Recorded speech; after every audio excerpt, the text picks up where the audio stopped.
Vous avez toujours rêvé d'avoir votre propre potager, mais l'idée même de devoir vous occuper de plantes vous angoisse? Vous pensez que pour faire pousser quoi que ce soit, il faut un diplôme d'ingénieur agronome et un jardin de 1000 m²? Et si je vous disais que c'est complètement faux, dans cette vidéo, je vais vous dévoiler le secret de 3 graines si incroyablement faciles à cultiver que même un enfant de 5 ans pourrait y arriver sans aucun problème. Et le meilleur dans tout ça, elles sont absolument délicieuses.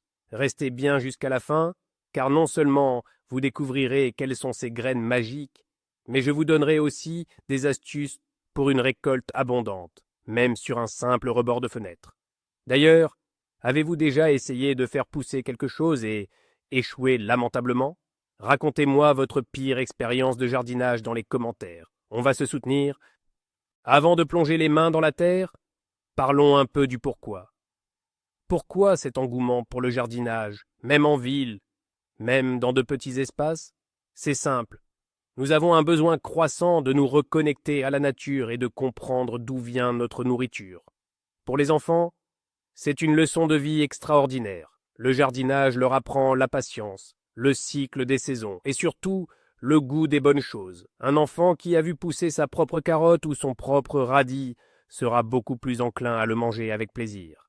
L'idée reçue la plus tenace est qu'il faut avoir la fameuse main verte pour réussir. C'est un mythe. La main verte, ça n'existe pas. Il n'y a que de la connaissance et un peu de pratique. Et le secret pour bien commencer, c'est de choisir des plantes qui sont tolérantes, rapides et gratifiantes. C'est exactement ce que nous allons faire aujourd'hui en découvrant nos 3 championnes, des graines quasiment impossibles à rater. Commençons avec notre premier super-héros du potager, une petite bombe de couleur et de saveur, le radis. Pourquoi le radis est-il le candidat parfait pour initier les enfants et même les adultes les plus sceptiques au jardinage? La réponse est simple, la gratification quasi instantanée. Oubliez les plantes qui demandent des mois de patience avant de montrer le moindre signe de vie. Le radis, lui, est un sprinter. En quelques jours seulement, vous verrez apparaître les premières petites feuilles, ce qui est incroyablement motivant.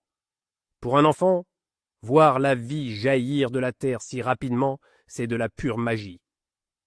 C'est la preuve tangible que son action, le simple fait de planter une graine, a un résultat concret et visible. De plus, les radis existent en plusieurs variétés amusantes, ronds, longs, rouges, roses et même violets. Vous pouvez transformer le choix des graines en une première activité ludique. On peut imaginer une animation montrant différentes couleurs de radis qui apparaissent à poteau l'écran. C'est une plante qui ne demande quasiment rien, juste un peu de terre, un peu d'eau et un tout petit peu d'attention. C'est la promesse d'une réussite quasi certaine, ce qui est essentiel pour ne pas décourager les jardiniers en herbe. Alors, comment on fait pour planter ces fameux radis? C'est un jeu d'enfant, littéralement. D'abord, le contenant. Pas besoin d'investir dans du matériel sophistiqué. Une simple jardinière de balcon, un pot d'au moins 15 cm de profondeur, ou même une bouteille en plastique coupée en 2 avec des trous au fond feront parfaitement l'affaire. L'important, c'est que l'eau puisse s'évacuer pour ne pas noyer les racines. Ensuite, le terreau. Optez pour un terreau pour potager classique que vous trouverez dans n'importe quelle jardinerie. Remplissez votre contenant avec ce terreau en le tassant légèrement. Maintenant, la partie la plus amusante pour les enfants, faire des petits trous. Avec leurs doigts, demandez-leur de faire des trous d'environ 1 cm de profondeur, espacés de 3 ou 4 cm. C'est l'occasion de leur apprendre à être délicats. Dans chaque petit trou, déposez une seule graine de radis. Pas plus, sinon ils vont se faire concurrence. On pourrait montrer ici les petites mains d'un enfant qui dépose délicatement une graine dans le trou. Une fois les graines en place, il suffit de recouvrir délicatement de terre et de tasser un tout petit peu. C'est tout. La première étape est terminée. Une fois les graines bien au chaud dans leur lit de terre, il faut s'occuper de 2 éléments vitaux, l'eau et la lumière. Le radis est un gourmand en eau. Le terreau doit rester constamment humide, mais attention, pas détrempé. Imaginez une éponge essorée. C'est la texture idéale. Le plus simple est d'utiliser un petit arrosoir à pomme fine ou un vaporisateur pour ne pas déranger les graines avec un jet trop puissant. C'est encore une mission parfaite pour un enfant. qui adorera jouer le rôle du faiseur de pluie. Demandez-lui de toucher la terre chaque jour. Si elle est sèche en surface, c'est l'heure d'arroser. Côté lumière, le radis est assez flexible. Il aime le soleil, mais pas les grosses chaleurs qui le rendent piquant. Une exposition qui offre 4 à 6 heures de soleil par jour est idéale. Un balcon orienté est ou ouest est donc parfait. Si vous êtes en plein sud, vous pourrez le placer à un endroit qui sera à l'ombre durant les heures les plus chaudes de l'après-midi. Ne vous inquiétez pas, il n'est pas nécessaire de sortir le compas et le rapporteur. Le radis n'est pas si exigeant. Maintenant, la partie la plus excitante, l'attente, qui ne sera pas très longue. C'est là que la magie du radis opère. En fonction de la température, vous devriez voir les premières petites pousses sortir de terre en seulement 3 à 5 jours. Oui, vous avez bien entendu, moins d'une semaine. Pour un enfant, c'est un véritable événement. Chaque matin, vous pourrez aller observer les progrès. Vous verrez d'abord 2 petites feuilles en forme de cœur, ce sont les cotylédons. Puis, les vraies feuilles, plus découpées, vont apparaître. La croissance est visible de jour en jour. C'est le moment idéal pour prendre des photos et créer un petit journal de bord du potager. Imaginez un plan en accéléré, un time-lapse, montrant la terre qui se craquelle et les petites têtes vertes qui percent la surface. C'est un spectacle fascinant qui connecte directement l'enfant au processus de croissance. Cette rapidité est la clé pour maintenir l'intérêt et l'enthousiasme des plus jeunes. C'est bien plus efficace que n'importe quel cours de sciences naturelles. Parlons maintenant d'un mythe courant concernant les radis. Les miens sont toujours trop piquants.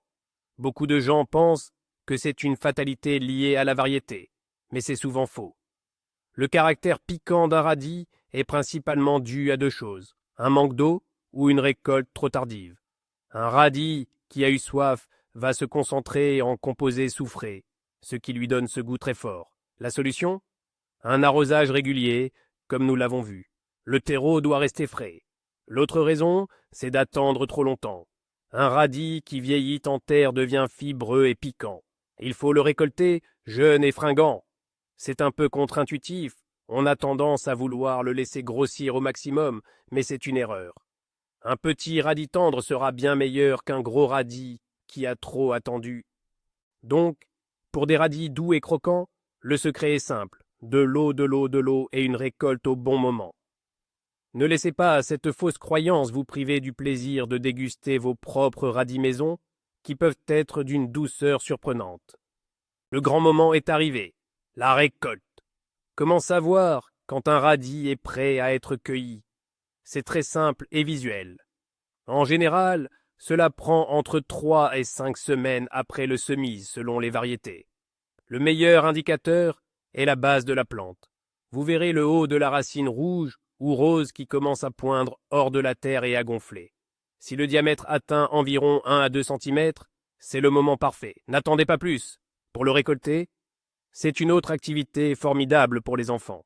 Il suffit d'attraper les feuilles à la base, juste au-dessus du sol, et de tirer doucement, tout droit vers le haut. Le radis devrait sortir de terre sans effort, révélant sa belle couleur. On peut imaginer le visage émerveillé d'un enfant qui tire et découvre la petite boule rouge au bout des feuilles. C'est comme une chasse au trésor. N'hésitez pas à récolter au fur et à mesure de vos besoins. Inutile de tout arracher d'un coup. Un radis fraîchement cueilli est incomparable en termes de croquant et de saveur. Une fois récolté, que fait-on de ce petit trésor? La meilleure façon de l'apprécier, c'est la plus simple. Rincez-le bien sous l'eau pour enlever la terre, coupez la petite racine au bout et gardez un peu de tige verte. Et voilà, il est prêt à être croqué tel quel. Le fameux radis à la croque au sel. Il suffit de le tremper dans un peu de beurre demi-sel et de mordre dedans. Le croquant, la fraîcheur, le petit piquant léger, c'est un délice. Pour les enfants, c'est une immense fierté de manger ce qu'ils ont eux-mêmes fait pousser. Vous pouvez aussi les couper en fines rondelles pour les ajouter dans une salade. Leur couleur apportera une touche magnifique. Et ne jetez surtout pas les fans.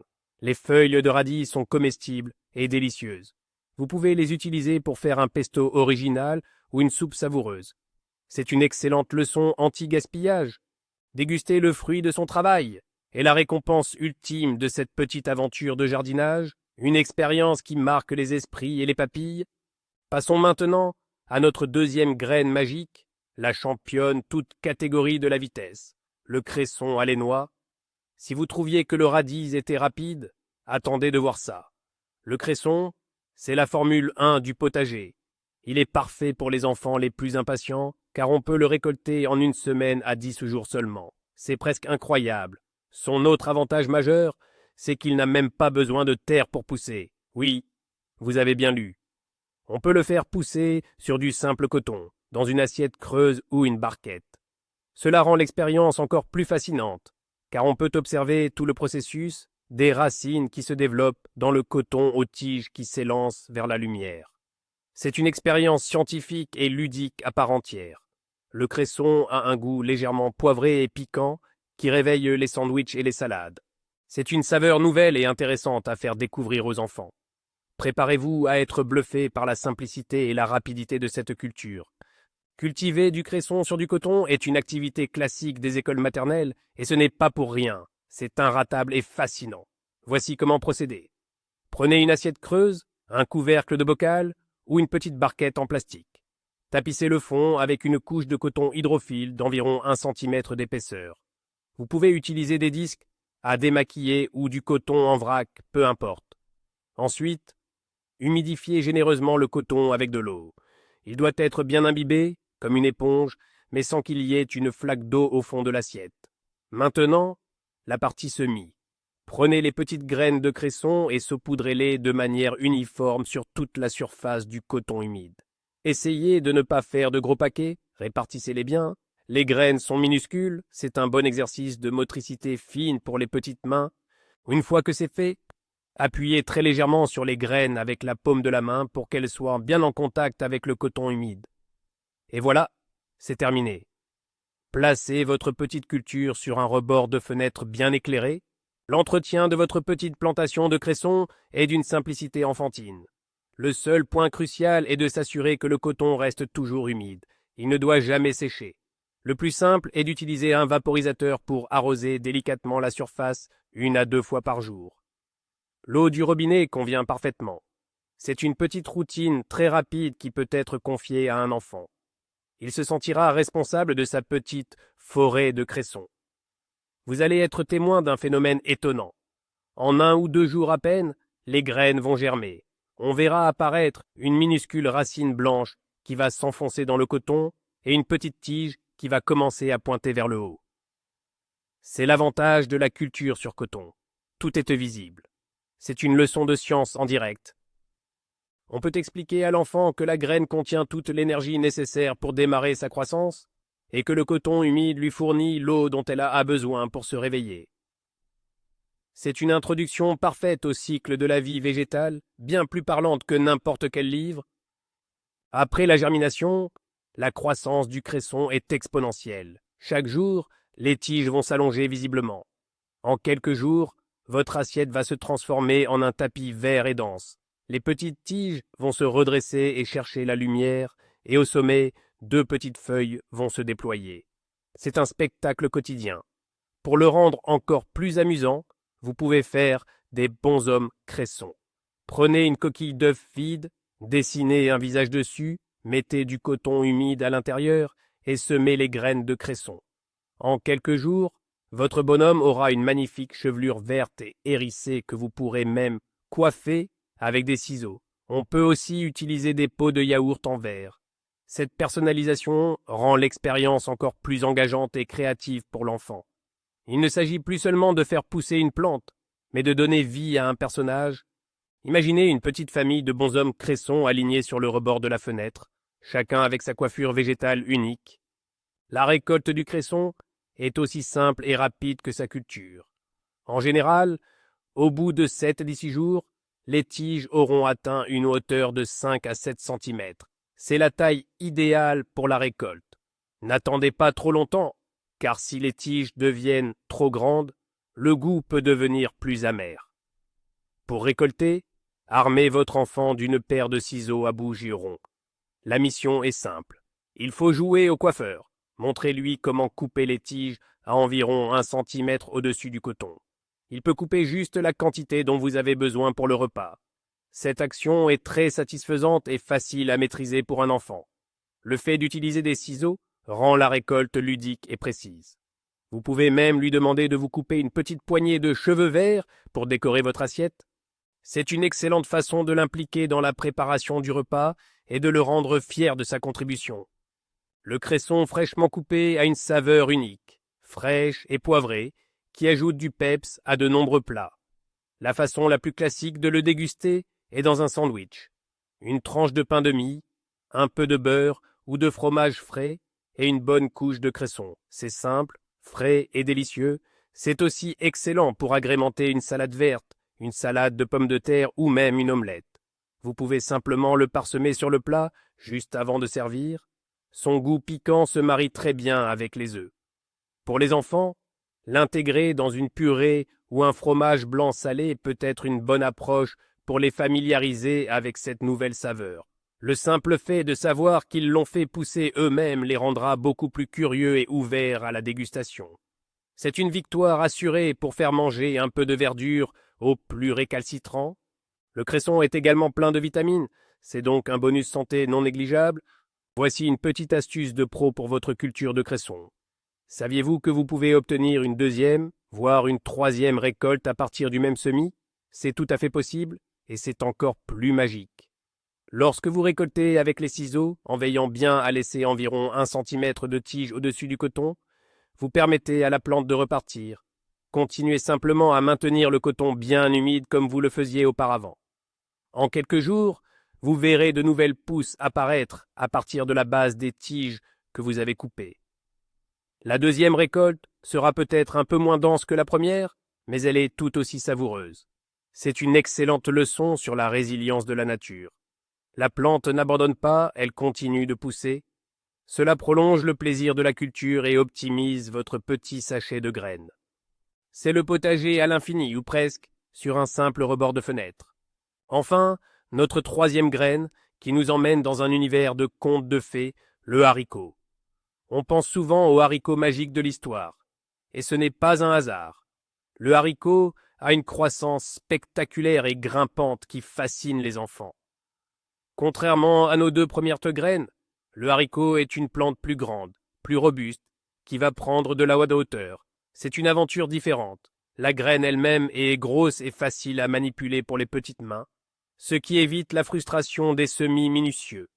Il existe des variétés naines qui poussent en buisson, mais pour un effet waouh garanti, je vous conseille une variété grimpante, aussi appelée haricot à rame. Voir cette plante s'enrouler et grimper de jour en jour sur un tuteur est un spectacle incroyable. C'est un projet de plus longue haleine que le radis ou le cresson, mais la récompense est à la hauteur de l'attente, de délicieuses gousses croquantes à cueillir directement sur la plante. Planter un haricot est un jeu d'enfant. Sa grosse graine est très coopérative. Pour cette culture, il vous faudra un pot un peu plus grand et profond, d'au moins 20 à 30 cm de profondeur et de diamètre, pour que la plante ait assez de place pour développer ses racines. Remplissez-le de bon terreau pour potager. L'astuce magique, surtout pour les enfants, c'est de faire tremper les graines de haricots dans un verre d'eau pendant une nuit avant de les planter. Le lendemain, vous verrez que les graines ont gonflé, elles ont doublé de volume. C'est le signe qu'elles se sont réveillées et sont prêtes à germer. Ensuite, avec le doigt, faites un trou dans la terre d'environ 3 à 4 cm de profondeur. Déposez-y la graine de haricot, puis recouvrez de terre et tassez légèrement. Arrosez bien une première fois. Dans un même pot, vous pouvez planter 2 ou 3 graines, espacées de quelques centimètres. La germination est assez rapide, vous devriez voir une pousse robuste sortir de terre en 1 semaine environ. Le secret du haricot grimpant, c'est son support. Il a besoin de quelque chose sur quoi s'accrocher pour monter vers la lumière. C'est l'occasion d'une petite activité manuelle amusante. Vous pouvez utiliser de simples tuteurs en bambou que vous trouverez en jardinerie. Le plus ludique est de créer un tipi. Prenez 3 ou 4 longs tuteurs en bambou, plantez-les en cercle dans votre grand pot et attachez-les ensemble au sommet avec de la ficelle. Voilà, vous avez une structure parfaite pour vos haricots. Dès que les jeunes plants de haricots atteignent une dizaine de centimètres et que leurs premières vraies feuilles sont développées, il faut les guider. Prenez délicatement la tige et enroulez-la doucement autour de la base d'un tuteur. La plante va comprendre le message. Très vite, elle va s'enrouler toute seule et commencer son ascension. C'est fascinant de voir comment elle s'accroche et grimpe de plusieurs centimètres chaque jour. C'est une véritable plante d'aventurier. La croissance du haricot grimpant est un spectacle quotidien. Une fois qu'il a trouvé son tuteur, il ne s'arrête plus. C'est une excellente occasion d'apprendre la patience active. Chaque jour, l'enfant peut observer les progrès, mesurer la hauteur de la plante, compter les nouvelles feuilles. Le haricot va rapidement recouvrir le tipi de bambou, créant une magnifique cabane de verdure sur votre balcon. Côté entretien, le haricot aime le soleil et a besoin d'un arrosage régulier, surtout lorsqu'il commence à faire chaud et au moment de la formation des fleurs et des gousses. Le terreau doit rester frais, mais sans excès d'eau. Après quelques semaines, vous verrez apparaître de jolies petites fleurs, souvent blanches ou violettes. C'est un moment important, car chaque fleur a le potentiel de se transformer en une délicieuse gousse de haricots. C'est une belle façon d'expliquer le passage de la fleur au fruit, un des grands mystères de la nature. La récolte des haricots est un moment de pure joie. Environ 2 mois après le semis, les premières gousses seront prêtes. Comment savoir si elles sont bonnes à cueillir? Elles doivent être bien vertes, fermes et tendres. Si vous pliez une gousse en deux, elle doit se casser nettement avec un clac sonore. Si elle est molle et se plie sans casser, elle n'est pas encore assez mûre. Si au contraire, vous voyez les graines qui forment de grosses bosses sous la peau de la gousse, c'est que vous avez attendu un peu trop longtemps. La récolte se fait simplement à la main, en tenant la tige d'une main et en cueillant la gousse de l'autre pour ne pas abîmer la plante. Le plus important est de récolter régulièrement, tous les 2 ou 3 jours. Plus vous cueillez de gousses, plus la plante sera encouragée à en produire de nouvelles. C'est un cercle vertueux.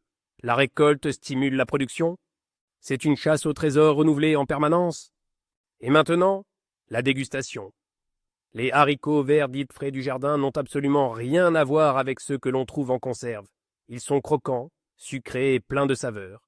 La meilleure façon de les préparer est la plus simple. Une cuisson rapide à la vapeur ou dans l'eau bouillante pendant quelques minutes seulement. Ils doivent y rester légèrement croquants, al dente. Une fois cuits, un filet d'huile d'olive, un peu de sel, de poivre et peut-être une gousse d'ail haché, et c'est un régal. Pour les enfants, l'expérience ultime est de croquer dans une gousse crue juste après l'avoir cueillie. C'est une explosion de fraîcheur et de saveur végétale. Ils seront fiers de dire « c'est moi qui ai fait pousser ça ». Cette connexion directe entre la plante et l'assiette est la plus belle des leçons de goût. C'est une expérience qui construit des souvenirs et qui peut-être sèmera la graine d'une passion pour le jardinage et la bonne cuisine pour toute la vie. Et voilà, les radis croquants, le cresson piquant et les haricots magiques. 3 aventures végétales à la portée de tous, même d'un enfant de 5 ans. Le plus grand secret du jardinage, finalement, ce n'est pas d'avoir la main verte, c'est de choisir les bonnes plantes pour commencer, celles qui vous pardonnent vos erreurs, qui vous récompensent rapidement et qui vous donnent envie de continuer. Vous avez vu à quel point c'est simple, un peu de terre, quelques graines, de l'eau et une bonne dose d'émerveillement.